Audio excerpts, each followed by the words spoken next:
বাড়ি থেকে বোতল ফেলে দিলেই আপনার ফ্যামিলি থেকে 40টা রোগ দূরে সরে যাবে। আপনি ভাবছেন এ বাবা লোকটা কি আবল তাবল বলছে। আমি যখন মুম্বাই হসপিটালে গেছিলাম, টাটা মেমোরিয়াল হসপিটাল, আমার একটা রিলেটিভকে নিয়ে গেছিলাম।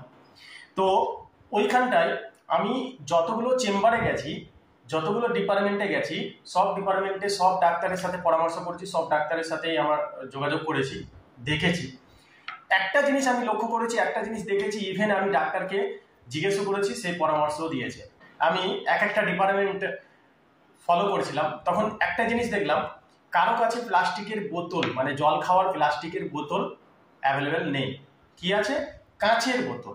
প্রত্যেক ডিপার্টমেন্টে, প্রত্যেক ডাক্তারের চেম্বারে কাঁচের বোতল একটা রাখা আছে। তো তখন আমার সংকোচ হলো যে আমাদের পশ্চিমবঙ্গে, আমাদের পুরো কলকাতায় ভরা পড়া আছে যে প্রত্যেকটা ঘরে গেলে আপনি বোতলে জল পাবেনই পাবেন। আর বিয়ে বাড়িতে গেলে এখন ফ্যাশন হয়ে গেছে, বিয়ে বাড়িতে আপনাদের বোতল ছাড়া আর কিছু নেই। ঠিক আছে, আগেও ছিল গিলাস, কিন্তু প্লাস্টিকের গিলাস, ওটা কোনো ক্ষতি করতো না, কারণ প্লাস্টিকের গিলাসে আপনাকে জল দিচ্ছে, আপনি খেয়ে নিচ্ছেন, কিন্তু রাখা থাকছে না। রাখা অবস্থা থাকলেই ভাববেন আপনার শরীরে রোগ আসছে, 100% আসছে। ক্যান্সার পর্যন্ত হতে পারে এই বোতলে জল খেলে। আমি যখন এই ডাক্তারকে জিজ্ঞেস করলাম যে ডাক্তারবাবু একটা কথা জিজ্ঞেস করবো, হিন্দিতে বললাম যে ডাক্তারবাবু, যে ডাক্তার স্যার मैं एक बात पूछूं आपसे। তো বললো ডাক্তার যে হ্যাঁ বলিয়ে।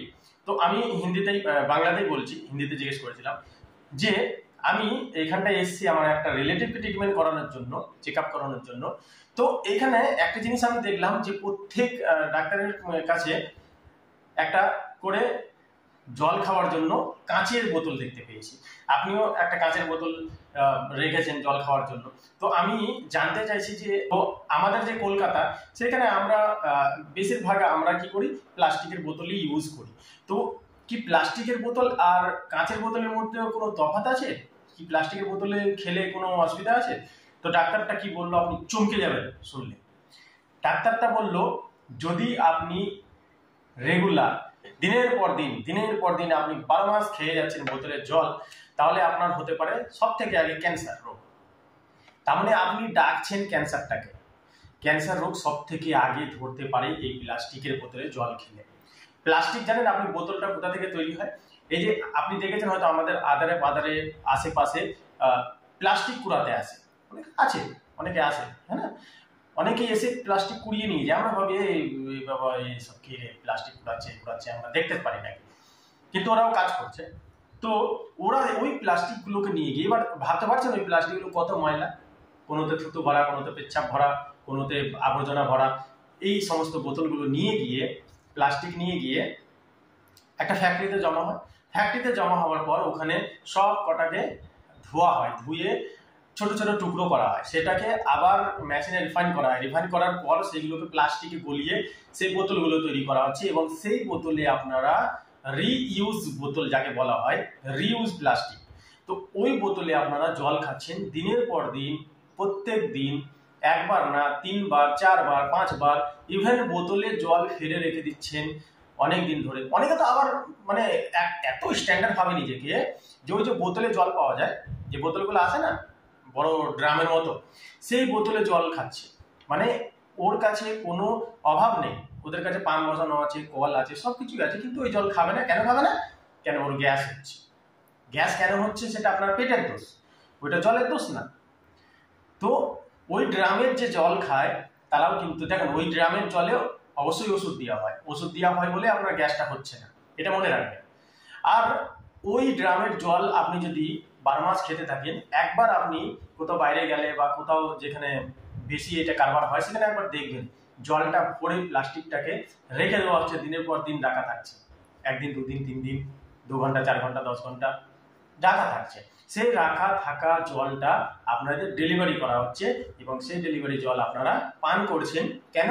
কেন কি আপনি ভাবছেন এই জল খেলে আমার গ্যাস হচ্ছে না, অম্বল হচ্ছে না, এই জলটা খুব ভালো। আরে ভাই, ওই জলটা কি আমেরিকা থেকে এসছে না স্বয়ং ভোলে বাবার কাছ থেকে এসছে? ওই জলটা তো জলই। আপনি যে জল খাচ্ছেন ওই জলটাকে একটু পরিশুদ্ধ করে, একটু ট্যাবলেট ওষুধ মেরে আপনাকে দেওয়া হচ্ছে, শুদ্ধ ভাষায় আমি বলছি। সেই জলটা আপনি খাচ্ছেন, বলছেন অম্বল, গ্যাস হচ্ছে না। মানে আপনি ডাইরেক্টলি ভাবে আপনি গ্যাসের ওষুধ খাওয়ানো হচ্ছে আপনাকে, বা খাচ্ছেন আপনি। ওই জন্য আপনার গ্যাস হচ্ছে না। তার থেকে বোতল ফেলে দিন আজ থেকে।